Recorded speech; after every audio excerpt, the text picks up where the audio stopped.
Hello, everybody. Thank you for joining us for our monthly webinar. This month, we are going to be covering how to initiate a Hemp program at your institution. My name is Jessica Caballero. I am the head of compliance and strategy for Verily. Verily is a reg tech company. We make software to help financial institutions comply with onboarding and ongoing due diligence requirements for higher risk customers.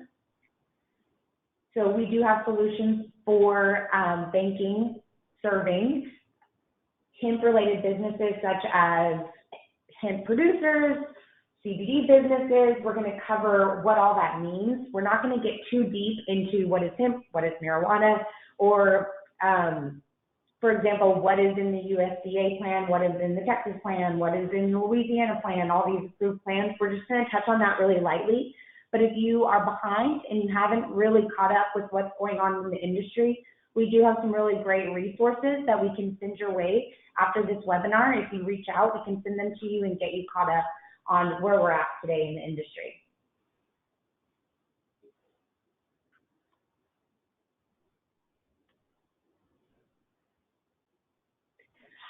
Okay, so a little overview, just so that we can set a baseline for vocabulary for this webinar. I use the term cannabis as the overarching term for all three of these things are derived from cannabis. Hemp is cannabis with 0.3% or less THC. Marijuana is the cannabis plant that has 0.3 or more than 0.3% concentration of THC. CBD is a cannabinoid that comes from cannabis plants. There are about 100 different cannabinoids. Many of them are getting a lot of attention right now. It's not just CBD anymore, such as CBG, CBN, but CBD seems to be getting the most attention. So you can derive CBD from a hemp plant or a marijuana plant, and depending on different states' laws, it could be legal in that state if it was derived from hemp, because hemp is federally legal. It could be illegal if it was derived from marijuana or has been combined with other materials with THC over the legal threshold for hemp, could make it illegal in certain states and certain areas. So just to get the vocabulary straight there, I use cannabis as a blanket term for all. Hemp, low THC, marijuana, high THC. CBD can come from either. I would recommend you can use whatever language you would like in your financial institution. I would just recommend writing it down, defining it institution-wide, and sticking with it through all documents throughout the institution, different policies, different risk assessments, different trainings. Just pick the verbiage you're going to use and stick with it for consistency's sake. So this presentation today is going to focus mostly on industrial hemp. So we're not talking about marijuana here. We're talking about hemp and its derivatives and extracts. There are a lot of different examples of that. There's two large groups, consumable and non-consumable. There are some consumables that are approved by the FDA, such as whole hemp seed, hemp oil. Hemp seed oil is not the same as CBD oil. It's very different. CBD oil is not approved by the FDA. You can use hemp to make fuel. You can use it to make cotton, rope, all kinds of different things. So that just sets the stage for all of these customers are not one size fits all. It's very hard to just have a blanket policy statement that says we are not serving industrial hemp, because these businesses range in complexity and range in the amount of risk that they present to your institution. So we're going to work through some of that today, but if you don't know all the different aspects to hemp, all the different players, all the different products, we also have a resource that'll help you catch up on that. So first, we're going to cover where we're at today in the United States. And let me tell you, it changes every single day. The USDA has a website where they are tracking the status of state-submitted plans. It literally updates every single day. This map was updated as of yesterday. I eyeballed the USDA site this morning, and it didn't look like anything material had changed, but this gives you an idea of where we're at. So the dark green states, they submitted a plan to the USDA. They said, hey, this is what we're going to do to license hemp producers. Producers is the agricultural side of hemp. They're growing, they're cultivating hemp, or they're producing hemp seeds, either through genetic engineering or breeding or cloning. So the USDA only governs that part. Some states, along with that licensing, are also licensing producers and manufacturers for non-consumables. And then a lot of times, like a Department of Public Safety or Department of Health within the state will govern anything consumable that the FDA oversees. So there are a lot of different overseeing authorities, and it gets really complex when you look at it like that. But for the USDA, we're only talking about production here. So there's 6 states on here that are approved plans by the FDA, or the USDA, excuse me, and there are several other tribes throughout the nation as well. So as of today, we have Texas, Louisiana, Nebraska, Ohio, New Jersey, and Delaware. We only have one so far that said, you know what, we're not going to write a plan. We're just going to go with what the USDA has in their interim rule as what they're going to do to license, and we're going to stick with that and let our people just get licensed to the USDA. That is New Hampshire. The yellow states have reached out to the USDA and said, we are going to go ahead and draft and submit a plan. The purple states previously had a research or pilot program that was allowed under the 2014 Farm Bill, and they are going to stick with that for this growing season. Now, it is required that they change to a plan that complies with the USDA rule before the 2021 growing season. So by the end of the year, we'll start seeing them get their plans approved for next year, for 2021. So some of these purple states out the gate said, you know what, we're just going to stick with our research plan so that we have more time to draft a new one. And others, it was a little rockier road. So they were previously light green or light yellow, and the USDA didn't like something they had in their plan. So then they might have been orange for a little bit, like pending resubmission, and then they just decided, you know what, we don't have time, we're just going to stick with 2014 for this year. So that's the most area we've been seeing a lot of fluctuation on the website for the USDA. So the gray states, we're not sure. They haven't told the USDA that they're drafting a plan. They haven't told the USDA that they're sticking with their 2014 plan. There's something going on in their state legislature, and they have not decided which way they're going to go, or they haven't let the USDA know. So a lot of flux, a lot of difference between the state plans. So you have to understand the laws within the state that you're serving hemp businesses in order to design the appropriate due diligence for you to monitor them and make sure that they maintain their status as a licensed legal hemp business.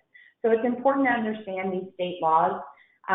You don't need to look at the USDA website every morning like I do. You can lean on Verily to keep you up to date on some of this stuff. So the USDA's interim rule was published in the Federal Register on Halloween on October 31st, making it effective. It will be effective until the final rule comes out, which is estimated about 2 years from now. And it was twofold. Part of it was, look, this is what we expect out of the state plans, and this is everything a state has to report to us, and this is the minimum requirements for them to operate a hemp program in their state. And the other part was the USDA is actually going to be licensing producers, and it was laying out their rules to have a license directly through the USDA. The USDA will not be approving any license applications coming from states or tribal areas that have a USDA approved plan. So in order to get a license straight through the USDA, your state or your tribal area cannot have a plan, and then you also have to go through the approval process with the USDA. A few key things that came out of this that are important to bankers in designing their enhanced due diligence and just how they're going to handle these businesses. So the term key participants. We all live in the land of beneficial ownership, right? That came around 2018. That was probably the most fun we've had in BSA in quite some time.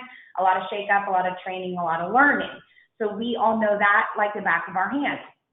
Well, the USDA for their applications for hemp, they want what they call key participants. That includes every single human with ownership interest, regardless of the percent threshold. So if you own 0.5%, the USDA wants to know. It also includes executives. So these are the people that the USDA requires a background check from to prove that they are 10 years free of a felony related to a controlled substance. And every state is requiring that as well. So you have to have not had a felony related to a controlled substance for the past 10 years on all executives and owners to be approved for a license. Another thing the USDA plan has that we haven't seen prior in the research programs and the pilot programs is this 3-year license term. So that helps us as bankers for our tickler systems. Instead of having to get renewal documentation from our hemp businesses every year, in some of these states and under the USDA, you're allowed, or the licensee is allowed to have it for 3 years. So it's not as much paperwork going back and forth between the financial institution and the business. They also have a really clean window for when they'll allow applications for renewals instead of just having it open all year. It's from August to October. So that helps you understand when to start asking that information out of your banking customers. And also, all licenses expire on December 31st of the year they're set to expire. So instead of having one customer that theirs expires on August 10th and another on September 3rd, you just know that if they have a USDA license, it expires on 12/31 of that year. So it makes tracking systems really nice for financial institutions, insurance professionals, any other type of industry serving these businesses that need validation that they're licensed. Pre-harvest sampling was pretty much what we have been seeing from states prior to the USDA rule. It's 15 days. They have to get samples collected from their growing area, whether indoors or outdoors, and the THC concentration must be tested. And they have to test under, or they can't use that crop. They potentially have to dispose of it if it tests over, and then that also means they have a violation against their license. In the USDA and most states, 3 violations in a 5-year period means that they lose their license for 5 years. So it's important to keep track of that when you're trying to determine if your customer is a legal operating licensed business.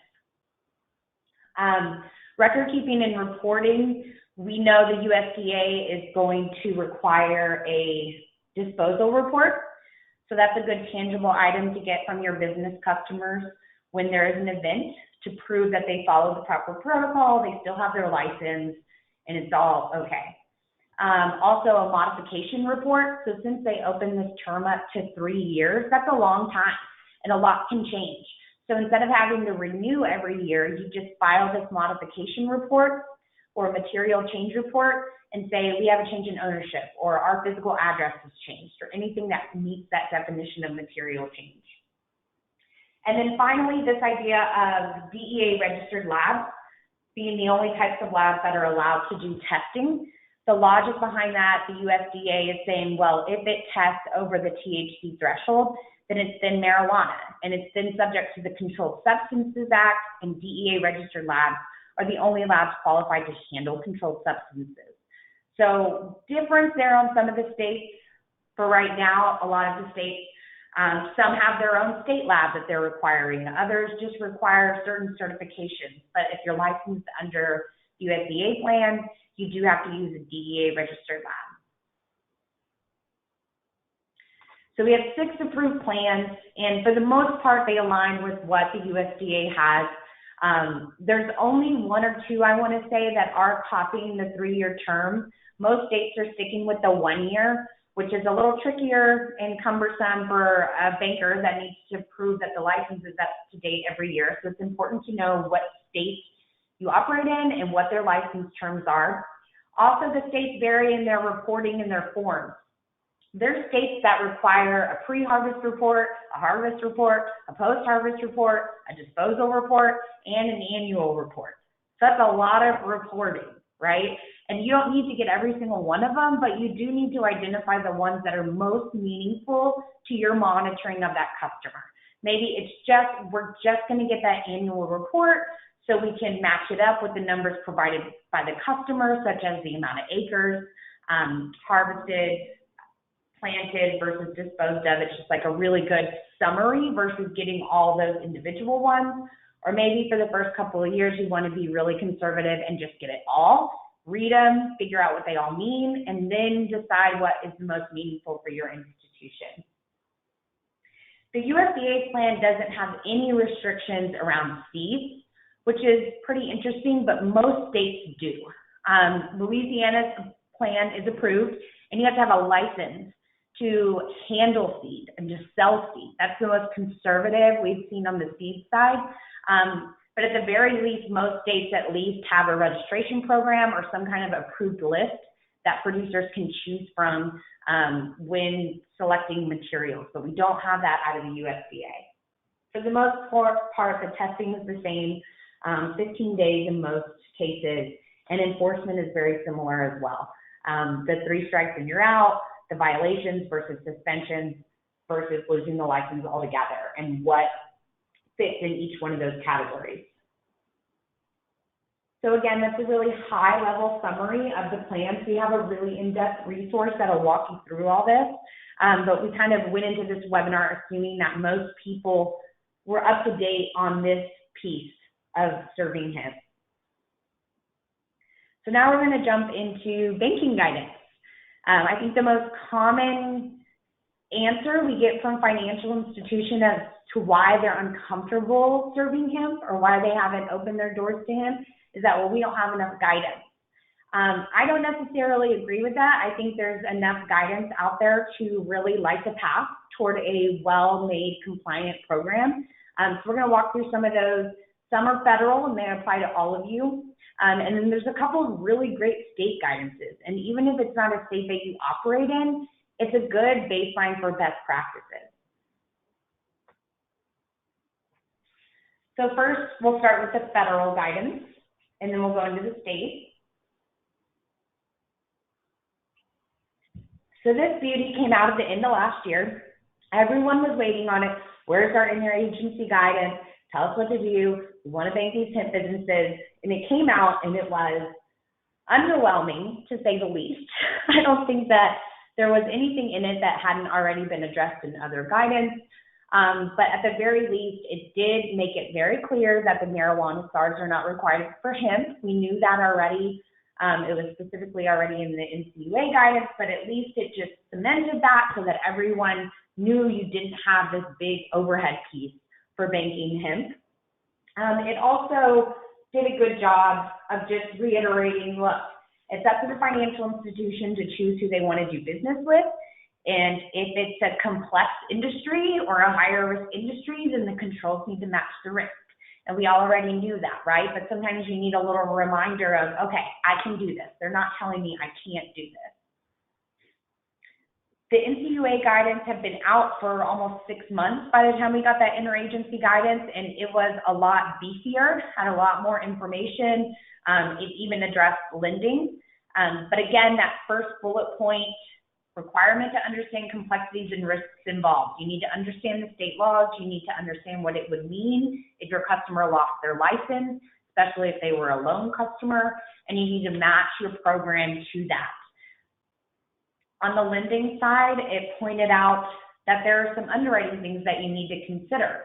There are a lot of bandwagoners in the hemp industry right now. It's like the gold rush, the hemp rush.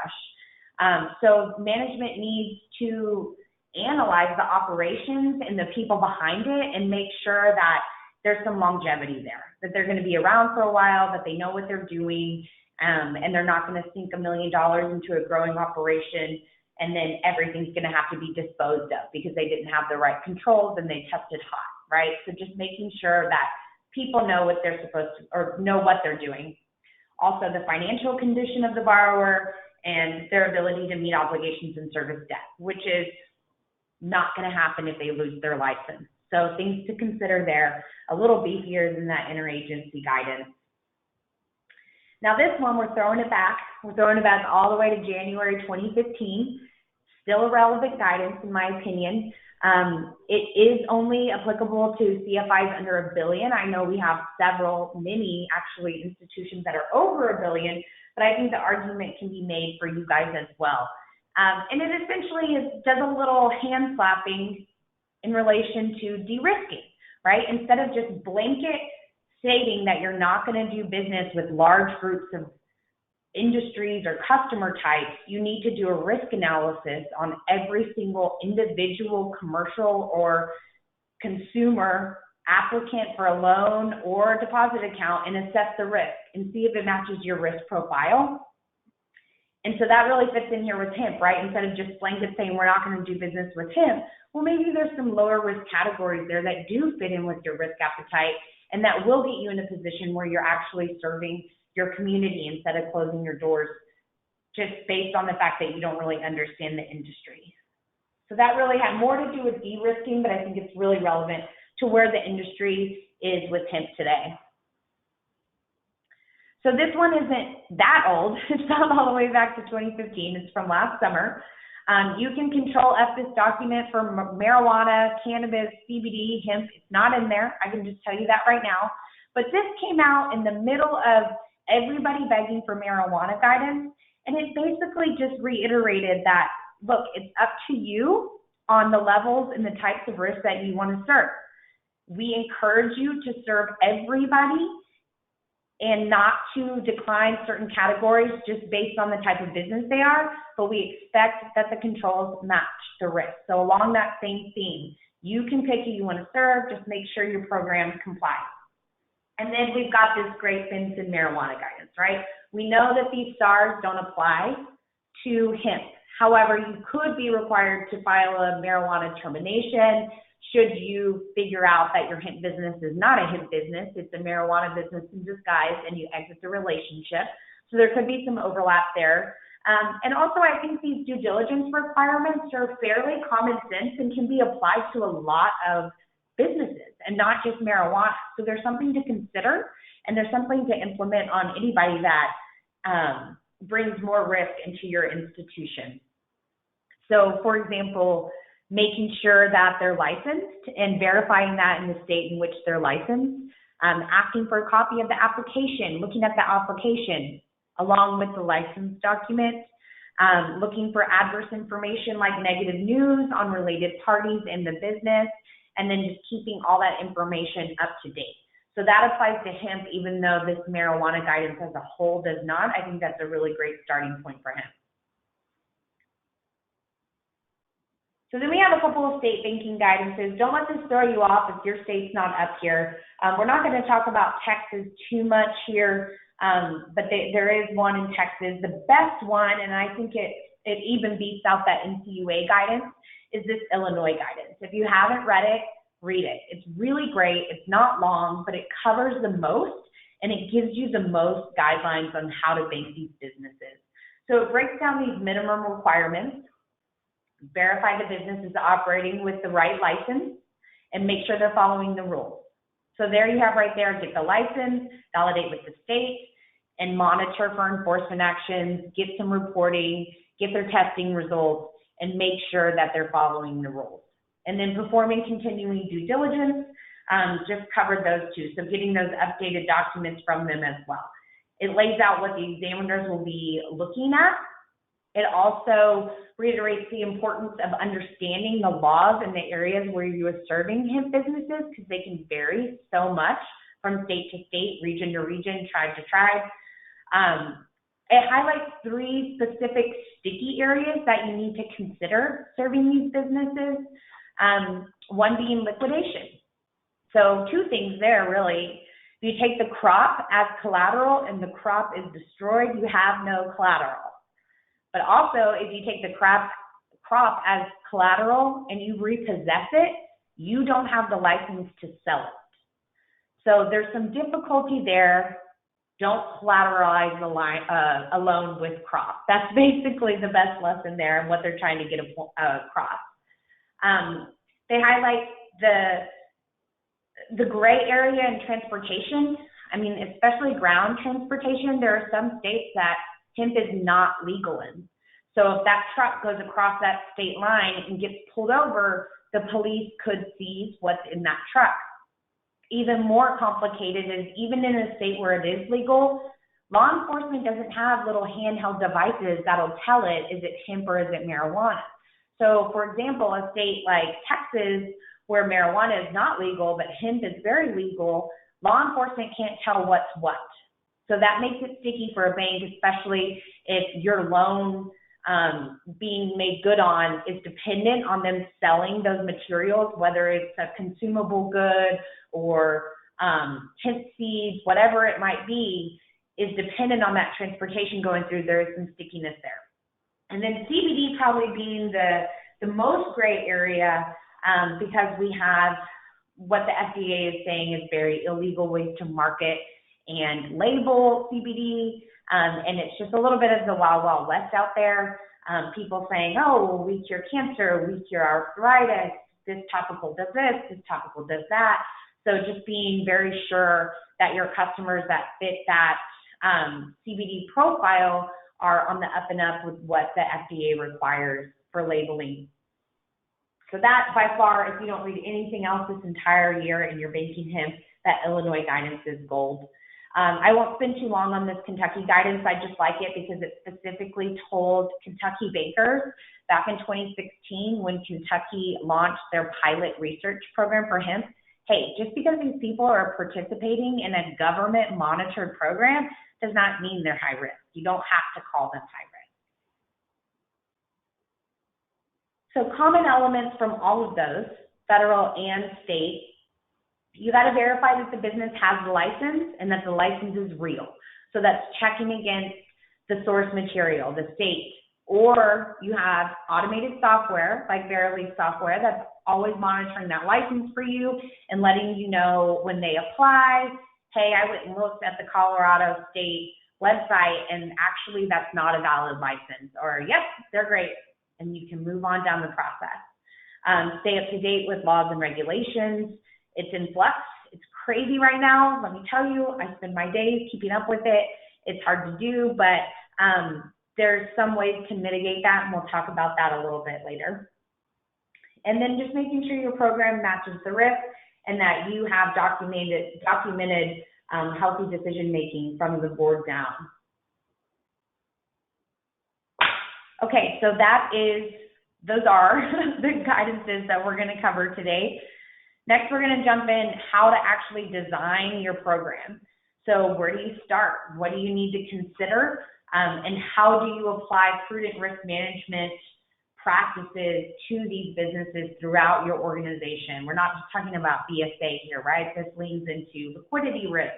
It leans into credit risk. There's a lot of complexities there. So we're going to go through all of that today. So a quick lesson on just ERM and risk governance in general, right? Your risk governance is simply just applying the principles of sound corporate governance to identifying, measuring, monitoring, reporting, and mitigating risk. So you have controls there, and you have good policies, procedures, and processes to make sure that everything is working like a well-oiled machine so that your risks are always staying under what your board prescribed risk appetite is, and that you're always working toward those strategic goals and taking on the right risk to meet those goals. So where do you start? I would start right here in the turquoise one, risk appetite. Does this even fit in with your board and executive management's risk appetite? What are your strategic objectives for 2020? What are your objectives for Q1, Q2? Would serving these hemp businesses get you there? Are you trying to increase non-interest income? Well, you can get some pretty good fee income out of these businesses because they understand there's some overhead. You're not going to get that quote-unquote marijuana tax because you're not filing the SARs, you're not reconciling the financials every month like these credit unions and banks that are hardcore into serving true marijuana businesses. But there is overhead, and these businesses are thirsty for financial services. We don't want anybody to price gouge them and to take advantage of them, but a reasonable fee is appropriate for these types of businesses. So it could generate good non-interest income, could help you diversify your loan mix, get some agricultural loans, get some industrial loans if you don't have those. Obviously, it could help you improve liquidity because you're bringing in more deposits. And we are in this hemp boom, for lack of a better word, right? There is a lot of high expectations around the earning capabilities of these businesses. So does it fit into your risk appetite? Does it align with your strategic objectives? And then what's your capacity? How much can you take on? Are you in trouble with your regulators? Are you in BSA trouble? Maybe you don't have the capacity then to take on higher risk businesses. But if you're always flying through BSA and they're telling you, we think that you can take on a little more risk, you have the talent, you have the tools, maybe you should consider it, then maybe this is a good opportunity for you. And then once you decide that, it does fit our appetite, it does fit our strategic objectives, and we do have the capacity right now, then you need to define what your tolerance is. Okay, well, how many? How many in deposits? How much are we willing to extend loans to this industry? What kind of limits are we going to put in place? What kind of customers are we comfortable with? Maybe we want to stay away from consumables until the FDA gets a little more clear, or maybe we just don't have the expertise for ag, so we're going to stay away from the production side altogether. We really want those big businesses like labs and large processing facilities.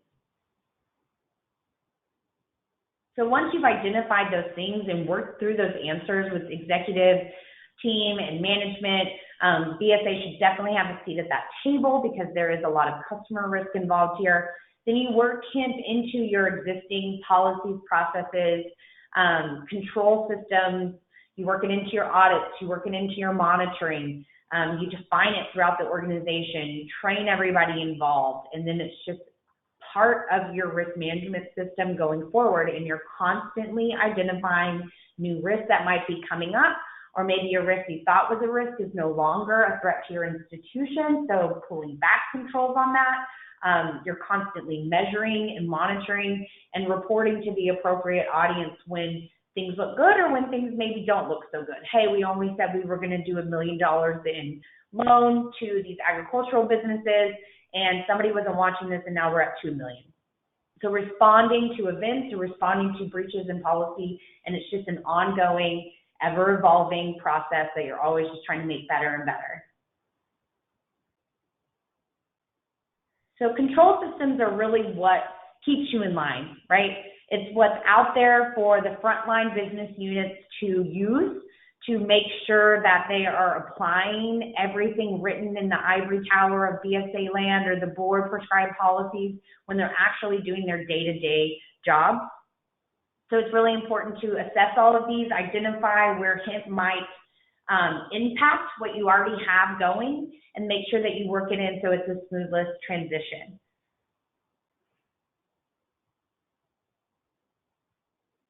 Three really big things when implementing any program, but Hemp specifically is the 3 T's. So talent, how strong is your BSA staff? What capacity are they at? Are they always behind on their high-risk reviews? Do you have too many alerts? Maybe they're not ready for something a little higher risk, even if it's not viewed as higher risk in your institution, which I support 1,000%. They don't have to be high risk. It still might take some time to train them, and they just don't have time to come away. Whatever the case might be, you want to make sure that your staff is capable, that they understand Hemp, that leadership is going to special training for Hemp, and that they are disseminating that knowledge throughout your organization, that you have the right tools. You need to take inventory of the tools you're using and see if there are any holes. So if we bring in these Hemp businesses, is the monitoring we already have in place going to be enough? If it's not, then you need to identify those holes and either apply manual controls or find some supplemental solutions that will help you do things like monitor the license. So first things first, you identify all your risks. These are the 6 that we're going to talk about today. We're going to start with customer risk. It tends to get the most attention when you're talking about cannabis, especially on the marijuana side because of all the overhead involved. Again, I don't think that type of overhead applies to Hemp, but it still gets the most heat when you're talking about bringing it into an institution. So what do you need to think about in order to identify, measure, monitor, and control your customer risk as it relates to these hemp businesses? So first of all, I recommend you breaking down the different types of businesses in this industry and making yourself a classification system. It does not have to be complex. It does not have to be simple. It can be whatever works for your institution. Something a lot more simple than this, you could just break it down to producers, and then anybody involved with consumables, and anybody involved with non-consumables, and then maybe some of those leftovers like labs, transportation, storage. Does not have to be this long, but this gives you a good idea of the different categories within the industry. So once you break down your classifications, then you assign a risk score. This is where we perceive more risk if we bank these people. And you're either decisioning because of that perceived risk, we're not going to serve them, or we're going to apply certain limits or controls. We're going to watch them closer. We're going to call them high risk. Or maybe, you know what, we're just not going to let them have merchant services. We're not going to let them conduct international transactions. Whatever those limits or controls are that make sense to you, your institution, and your geography is fine. There is no one size fits all here. And then you're monitoring against that, and you're considering other factors like the product mix, geography. Ownership is huge. So say it's a true hemp business, true hemp. They're not doing anything with marijuana, but a 50% owner who is also an executive or sits on the board is heavily involved in marijuana through a separate business that might not be related other than the fact that they share common ownership. You have to recognize that as part of your risk assessment, right? So if you have a true no marijuana policy, what does that mean to you? It doesn't mean that you have to shut the door to that business, but it does mean that you have to document that you reviewed all that, you accept the risk, they're clearly completely separate businesses, and you're going to treat them as such. But you have to document all of that and at least acknowledge that there is maybe not enhanced risk, but that you are crossing into a little marijuana. Also with labs, if you have a very strict no marijuana policy, a lab is going to be handling marijuana all the time, even if they only accept samples from hemp farmers or hemp processors or manufacturers, because anytime it tests over, it's marijuana. Now, does that mean it's the same as a dispensary in Colorado? No. Should you treat it the same? No. But you have to recognize that that's the case, and it could affect your SAR filing for that FinCEN guidance. So the last thing I'll say on that piece is that there is no requirement to call these businesses high risk just because they're hemp. I do not think that they're high risk just because they're hemp. But with other factors that compound with these large dynamic relationships, you could end up with some high risk hemp businesses. Could end up with some moderate. It's just about looking at every single one of them individually. So best practices for onboarding. Covered a lot of these so far today, but basically you're getting all their documentation, you're getting their license and the application. There's a wealth of information in the application. That the license is just a document, right? It's a certificate. It's like your diploma that you got when you graduated. That doesn't say your GPA, it doesn't say what classes you took, it just says what college you went to. So you want to get that application that'll tell you all those key participants, their physical address, how much acreage they have. Depending on the state, there could be a lot of great information. And then you can use that to validate the information that they gave you on the application related to ownership and their physical location. You're verifying the status of that license. Hopefully you can automate that because that's going to be very cumbersome if you do not. Verily can absolutely help with that. Identify and verify owners and key parties. So there's no requirement for you to do CIP and CDD on every key participant. You do have to comply with beneficial ownership.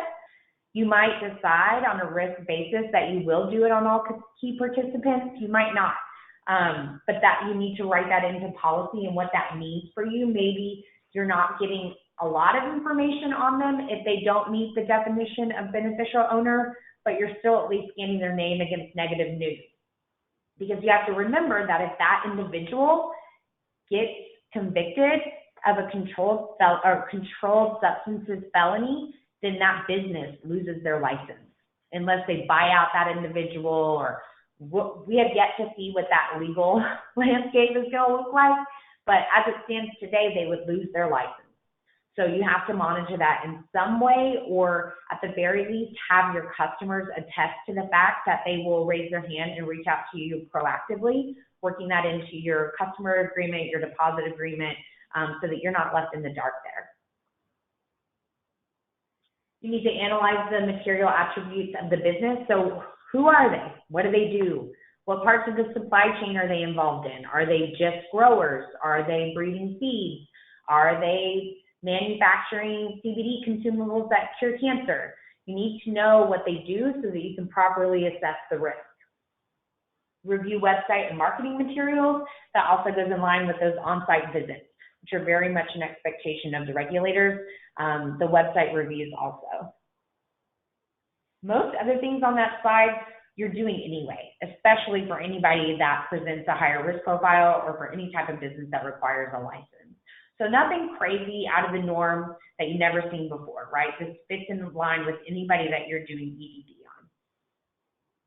So ongoing, pretty much the same things, but just ensuring that you maintain an ongoing understanding of who this business is. Has ownership changed? Have they entered a new market? Are they licensed in a new state? Has there been an event on one of their licenses? Are they under a corrective action plan? So anytime you get a violation, meaning your crop test hot, you go under a corrective action plan. Most states are putting those in place for 2 years. And it's kind of like when you get in trouble with your examiners and you're under an MRA, both parties are agreeing on how they're going to fix it. Both parties are agreeing on timelines. Both parties are agreeing on reporting throughout those 2 years. So those should read very similar to any kind of enforcements or recommendations you're getting from your examiners. So they shouldn't be too hard to interpret. I'm in no way implying that you should read every single one of them and keep your customers' feet to the fire on compliance. You are not their licensing authority, but it's good to know when those things occur because it could threaten the license.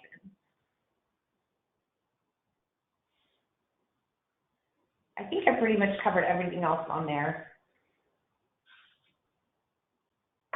Okay, so for any of those, that last ongoing slide, of course, was for everybody, right? If they're a hemp business, you're doing that for them. This is really more, they're a high risk, categorized as such as your institution, and you're doing full-blown, periodic, formal reviews on them. Obviously, a much wider scope than just regular monitoring, and you're looking at a lot more things more in depth. And you're decisioning whether they still fit your risk profile, you're still comfortable banking them. Maybe they're not high risk anymore. Maybe they're one of the good guys and they just really are on the up and up and you didn't understand it originally. So I'm going to take it down to moderate, or I'm going to take it down to low. Or maybe you feel like you need to file a STAR. So there's always a decision that comes at the end of that, and you document that whole process and you apply the correct controls to that process.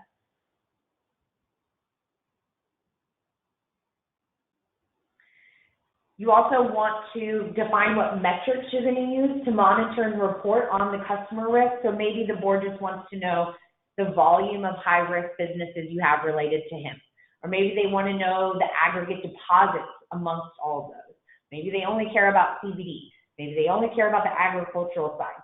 Just make sure it makes sense to your institution and that you're monitoring the right things to accurately assess the risk. So customer risk, really the elephant in the room, gets the most attention, but there are other risk pillars that are impacted by bringing in hemp businesses. So we'll go through those quickly so we have some time for Q&A at the end. So complex legal landscape. No truer words have ever been spoken. This will settle down. I mean, this is a brand new industry. There's a lot of change. There's a lot of lobbying going on. This is all politics right now, so we can expect it to continue to change. So to protect yourself in the interim, I don't think it's worth just not serving these businesses. I think you serve them, but you either have in-house counsel or external counsel or a consultant that you pay to keep up with it for you. And then that information gets summarized and disseminated throughout the organization. You should always identify an owner and identify stakeholders, and then everybody knows who gets the updates, and when it is yourself, you know to expect those updates. And that way you don't get caught red-handed, not being up to date on the laws when your examiners or auditors come in. It's hard in banking to pivot, right? There's a lot of red tape. There's a lot of board approval. Policies do not get written overnight. So to be nimble enough to pivot when there's large legal changes, you have to have a really robust change management program. You have to have really great training and communication throughout your organization. So just keep that in mind as this continues to evolve.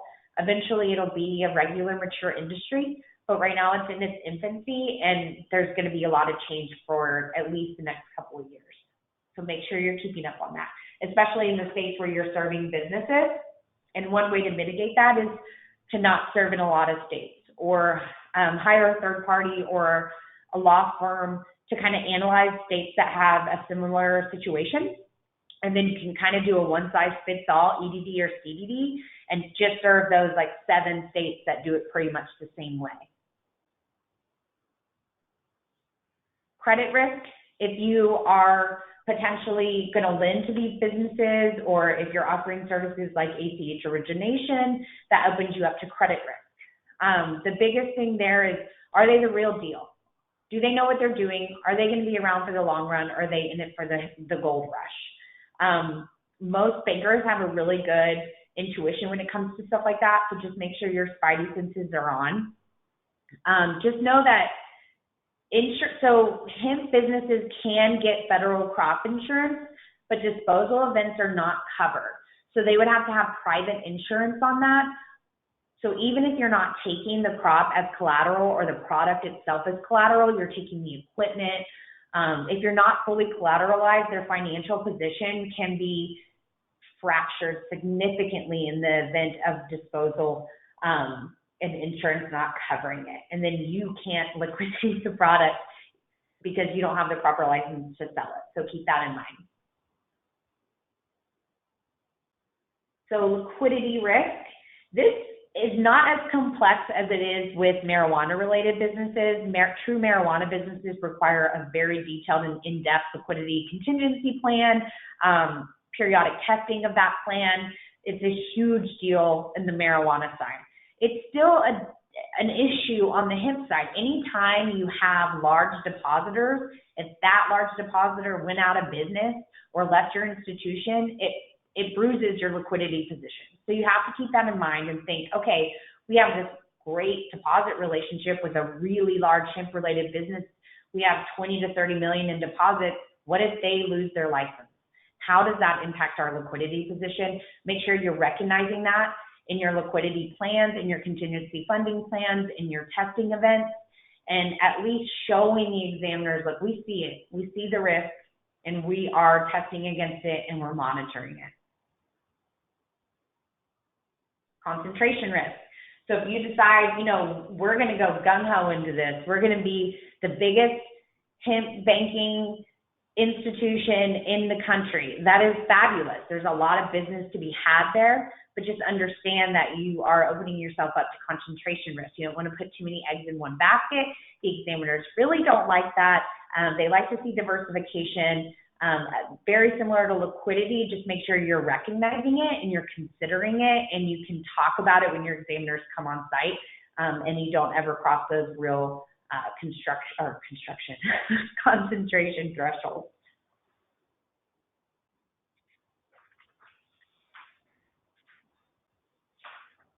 Okay, 2 quick things to also consider. I'm going to start with audit. You need to look at all of your engagements for 2 different reasons.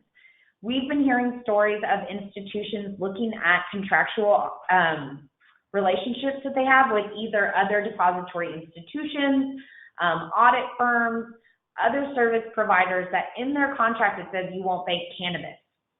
Now, legally, hemp falls under the definition of cannabis.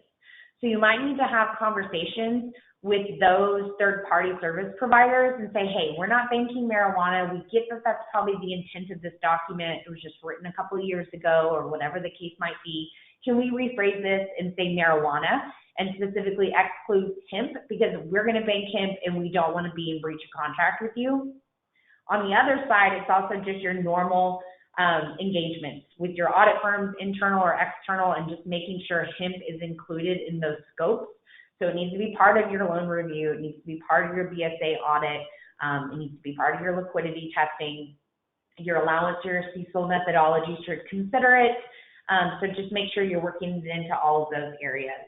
And then, of course, anytime that you have a program like this, it requires ongoing monitoring. So testing and ensuring that everything's working the way you've designed it to work and that you are adequately monitoring and mitigating the risk.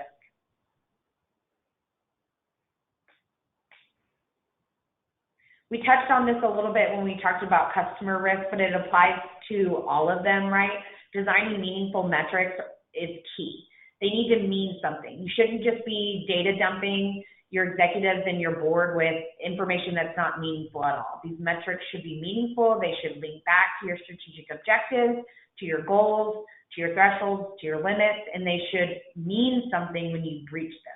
If you're always breaching them, then it's not a great limit, and you should probably change your policy, change your limit. So make sure that those are meaningful and that you're not just reporting your report. You're actually reporting because you're monitoring and measuring the risk and mitigating it. So what happens if you do breach policy or you breach a limit? This should be all designed before you even start thinking hemp, right? At the process where your board approved it and you're writing the policies, that's when you consider these breaches or these possible events. And then you need to define who needs to be notified, who's responsible for fixing it, who conducts the RCA, who just is information only. They get notified, but they're not really part of the process of remediating it. Some of these will be big issues, like a liquidity event. That's a big issue, right? Some of them will be smaller issues. We have a no marijuana policy. What do we do with this relationship? We found out they're involved in marijuana.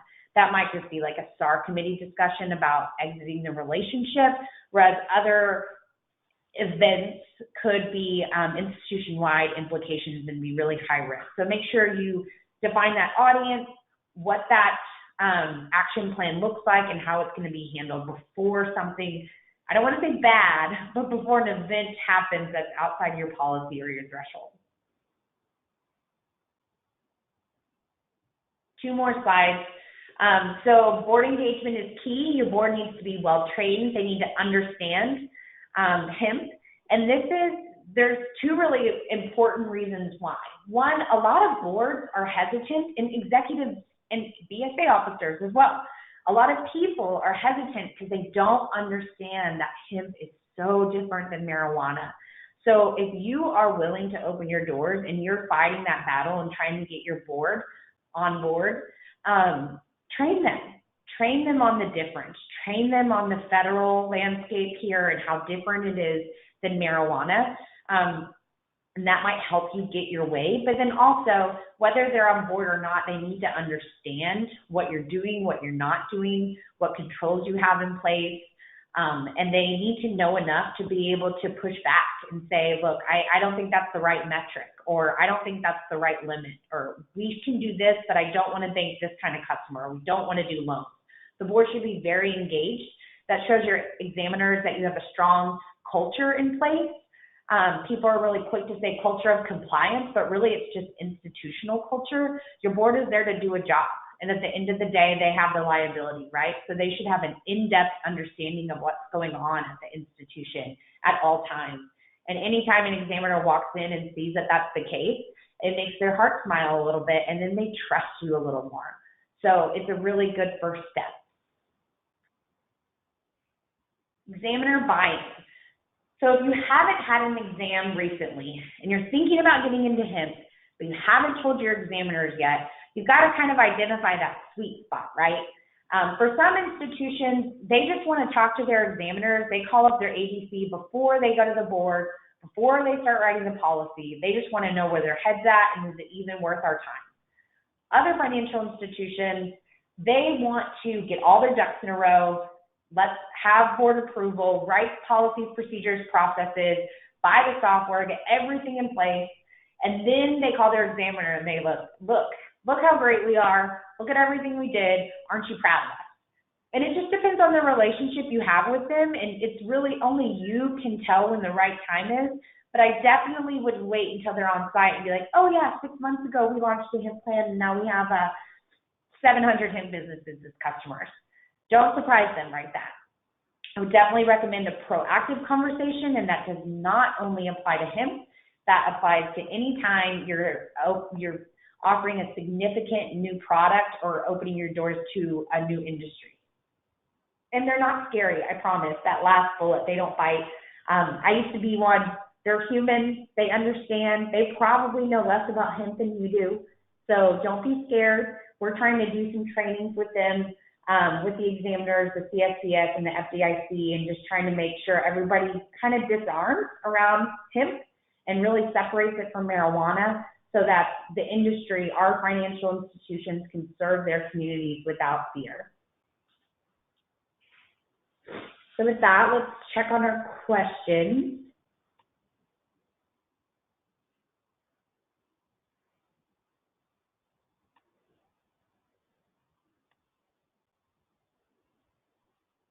Okay, I think we really only have housekeeping questions. If anybody has a question related to today's presentation, feel free to put it in the chat box. If we don't get to it here in the next 5 minutes, we will email you directly. If you are interested in any of the resources I mentioned today, the white paper on the USDA and the state plans, or the breakdown of what is hemp, what is marijuana, what is cannabis, or if there's any just big questions that you want answered before you open your door to hemp businesses, please feel free to reach out to me. You'll get a follow-up email with my contact information, as well as Jake here at Barely. He's a great contact for you guys as well. And just reach out if you have any questions. We're happy to help, and we're happy to guide you through this process. So with that, we are going to be doing this every month. We're open to topics. So if you have something you think would be a great topic, next month is going to be a deep dive into BSA AML. We're also going to do a policy writing session, and then probably a deeper ERN dive also. So let us know what's interesting to you. We have a question that says, do you have a sample questionnaire that could be used when banking sellers? So the retail stores, salons, pet stores, etc. Yeah, we can absolutely get that over to you. Robin will reach out to you after this session and get it over to you. Again, that's a really great example of state-to-state differences. Like in the state of Texas, you have to register to sell consumables. So you're not checking the license on those businesses, but you're checking the state registration with the Texas Department of Health and Safety. So it depends on the state. When they're registered, it makes it a lot easier on the bank because they just check that box. They say, oh, they're registered. See, I checked it, and I'm always monitoring it. When they're not registered, then you've got your on-site visits, and it gets a little harder to prove compliance. But definitely state-to-state thing there, and Robin, we will follow up with you on that. With that, thank you so much for joining, and we will see you next month. Thank you.